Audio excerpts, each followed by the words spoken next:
Melanie. The documentary Dance Me to the End of Time is a very deeply intimate and personal journey, but also a political one. It's covering your partner's journey with breast cancer in the last 4 years of her life, Nancy Duguid. And it's also bringing in a whole political issue, which we're going to talk about in this interview. It took 16 years to make this. Why did it take so long? Well, firstly, I think when a partner dies after a long time, you're in such a state of shock, and I wasn't ready to do anything. The footage had been recorded as a sort of a home movie, as a way of remembering, because I think you're in autopilot when you're going through that process. And it felt important to record that both for myself and for my son. And it took a few years before I started to look at the footage. And then I think I realized that it was going to be a very personal film, and I needed it to have some scientific backdrop, some scaffolding to peg it onto. And it was only in 2015 where two things happened. An American scientific study proved that what Rachel Carson had been saying 60 years earlier was correct, that in utero infancy and early childhood exposure to DDT meant that women were 5 times more likely to get breast cancer by the age of 50. That was the first part of concrete evidence. And then also there was the San Diego Monsanto legal case, which proved that pesticides was causing cancer, and they had to pay out a huge amount of money. So the evidence was beginning to sort of come to fruition, that there was evidence to back up a film. It wasn't just me basing it on assertions and assumptions. And that's one of the really interesting parts of this film, because it's not just this journey to death and to the final days of a very celebrated life of a theatre director, but it's also really raising these issues around what causes cancer and who is liable. So when that court case happened, it gave you license. And then what happened? Because you're sitting with this footage and that footage and now validation. What was the process? The process then was to look for footage of Rachel Carson, because it was always very important to me to have her in the film. I didn't realize that usually it was after 50 years, it became public information and it became into the public sphere. But in America, they changed it to 70 years. So it was extremely hard to get that archive. Her literary agent didn't want to release it at all, and we had to wait for almost a year to get that. So that held up the film. So it was a matter of just spending time going through. Thank goodness for digital media. You can sort of go through and find stuff on internet that you couldn't have done years before. When I used to make films before, that was impossible. You'd spend days in the archives and slowly trying to piece the film together. And it was a very much trial and error. The film, obviously, like all films, takes its own direction, and you've got to just go along with it. You can't impose what you want on it. You know what you want to say, but then it will just take you where it needs to go. And that's the next question. How did you actually film this? You've spoken about archive material. There's some candid shots. There's a whole variety of footage pulled together. What did you actually use? Well, while Nancy was alive, I had a Sony PD100, which is a fairly basic camera, but very lovely and small and compact, so it's not very intrusive. And then, so all those sort of, the filming of her during those 4 years was done on that. Then I think from 2018, when I started thinking more seriously about the film and what needing footage, I was using everything I could get my hands on, from cell phones. I went to interview people in 2019 in England, and there was beautiful nature shots. And I just used my cell phone to take those, and cell phones are fantastic quality-wise. So I used that. I had an old Canon. There was really no special camera at all. And I'd never really filmed before, so this was a first. So I think it was a lot of beginner's luck, really, that things were vaguely in focus. And then, of course, building Nancy's life, because she was in front of camera so much and she was a public figure. You have interviews from Carte Blanche, you have interviews from all over. Building that aspect of such a public and celebrated figure, how did you pull all that stuff together? And was that very healing for you to revisit all of her adventures? I think two things. I think I had the most wonderful editor, Tanya Sellis, and it was just great working with her. She was determined that I should be in the film. I really thought it was a film about death and dying and Rachel Carson and pesticides.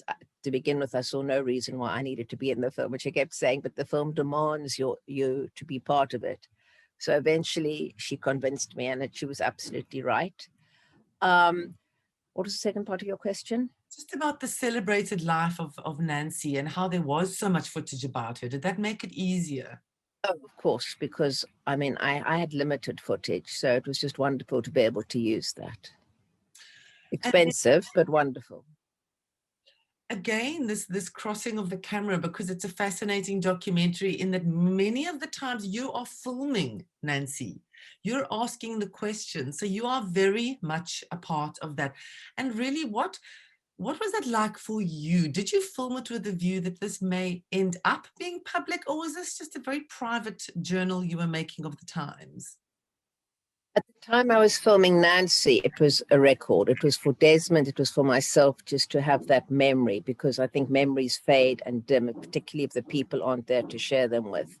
And it was to have a record of that. But I think from about 2015, I began to realize this could be a film about death and dying, to bring death and dying from behind the shadows and to actually bring it into the foreground and to start talking about it. And I think that's why Nancy, when I look back on it, I think she kind of imagined something like this would happen. I feel quite strongly about that.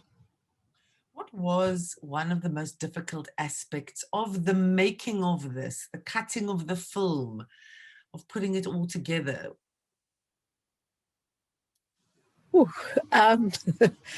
I think having to relive it all. And there's also the very delicate line that the film walks, which is showing the dignity of Nancy, and also showing the hardness of the fight against cancer and the really human cost of it.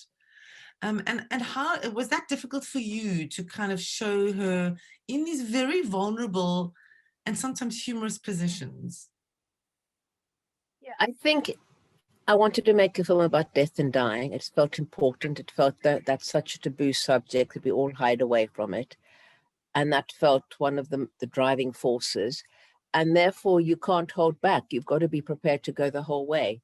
But at the same time, you've got to balance that with dignity and respect and integrity. So the whole time you're sort of testing and judging, am I going too far? But you've got to go that extra step. So it was a constant battle of looking and rethinking and then thinking, it's okay. And I spent many sleepless nights thinking, am I going too far? And perhaps some people might think it was an intrusion, but I feel if you are wanting to bring a subject like that to people's front of mind, that's just the way it has to be.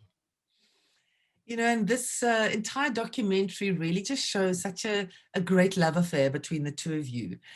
Just tell us a little bit about how the two of you met, because this was a different era. This is where coming out and openly saying you're a lesbian was very controversial. And Nancy stood on these stages and really shouted it out and owned all this. So tell us about those beginnings of the relationship, the theatre companies.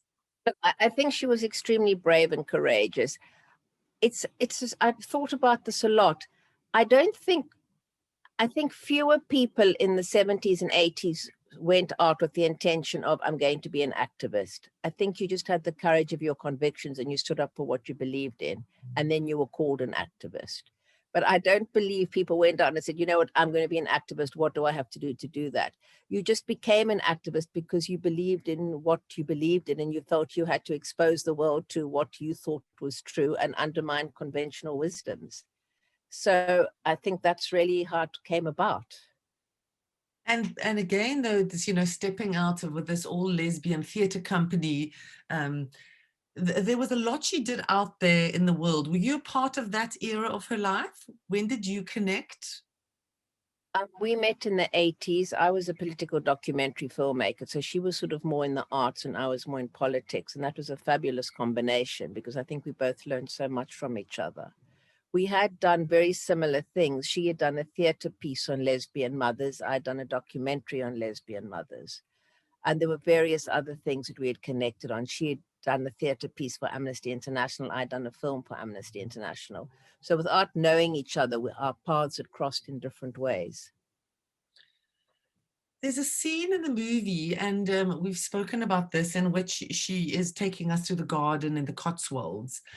Apart from just growing up in this pesticide belt in Kentucky, Nancy was very, very involved in organic eating and health, and very conscious of this. How much of a role did that play in her general life? Vegetarian. She didn't drink tea or coffee. She didn't drink alcohol. She loved cakes. Terribly healthy, terribly athletic, terribly fit. I mean, drank water all the time, even before it was sort of popular to drink water. Terribly health conscious, and she always said it came from having grown up on a farm and seeing what DDT had, what spray cropping had done. And She would do things like swim to save the whales, and anything to sort of anything nature focused. there is a scene towards the end of the movie. It's actually quite a lump in the throat moment, in which you really sit down with her. You're behind a camera, and I don't know if it is a cell phone camera, and you really speak about having the hard conversation about her dying. How was that? And what was your thinking? You speak about the safety of having a camera in front of you when you actually approached that. Camera felt like having a third party, a bit like going to therapy, and you've got a therapist there. It was a mediator, and I think that was extremely important, because I don't think either of us knew what to expect. So somehow the camera was just it was like a container to hold you both. And I think it did work in that way, but it felt that you had to have that conversation. She had to be allowed the time to express what she was feeling. I would have felt very guilty if I'd sort of colluded with the silence. So often people do. Susan Sontag's son writes about the fact that Susan Sontag wouldn't accept her death, and he colluded with it completely and never challenged her. And then you feel very guilty about denying somebody that experience. So I think it just felt it was extremely important to do that. There's also such an interesting parallel set up between Rachel Carson's and her lover, Dorothy. And Rachel herself dying of cancer and keeping the kind of almost the secret, as you would say, because she was wearing a wig in a lot of the Senate commissions she was attending. And that really brings in the last a very magical and lyrical feeling to the movie. What was the tone you were feeling you wanted to set with this movie? And did it play out? I started off, then the music set the tone. The Hilliard Ensemble, Gorecki, there was just certain pieces of music that I knew that was the feeling I wanted to capture. I wasn't aware that I was going to be allowed to use the letters of Rachel Carson's and Dorothy, just forgotten her surname for the moment, because I thought that those would be private, although the book had been published in 1994. I knew how difficult it was to get Rachel's writing, so I thought that would be out of bounds. So it was just very fortunate we were able to get it in the end. And who was the narration of the voice of those letters between the two? Susan Danford, who was a friend of Nancy's and is a wonderful actress based in Cape Town. And she did the voiceover of Rachel reading from The Silent Spring. Mm. Now, Melanie, tell us a little bit about, you've been running Big Fish, the teaching theatre and filmmaking, digital filmmaking. How have you had to use what you teach in this documentary, which you haven't filmed on for a while? So you're now going back into that frame of crafting a story. Did it shift the way you actually made a documentary, having taught so long and I think it made me more courageous, in that I think one of the things with all the mentors at Big Fish, we used to insist that the young filmmakers learned how to make films about themselves and expose themselves. Because if you wanted to talk to other people and you wanted them to expose themselves, you had to know what that felt like. And I felt, we've been teaching this, I actually do need to do it. So when Tanya was saying you need to be part of the film, and I was sort of recoiling and saying, it's not who I am, she just said, but it's not a film without you. And I suddenly thought, okay, this is what we've been making the students do. I've got to do it. And that's really how that sort of came about. And that's quite a transition from somebody who's always behind a camera or calling the shots from the distance to actually be in that space. And then I think finally, Melanie, I mean, if Nancy was up there watching the movie, what do you think she would be saying about this, feeling? I think Nancy educates the wrong word. She loved to push people to think about the world differently. And I think if it does make you think about death and dying differently, which I think COVID has also made us do, I think the fact that people had to think about writing wills or how they wanted to die and then maybe how they wanted to live.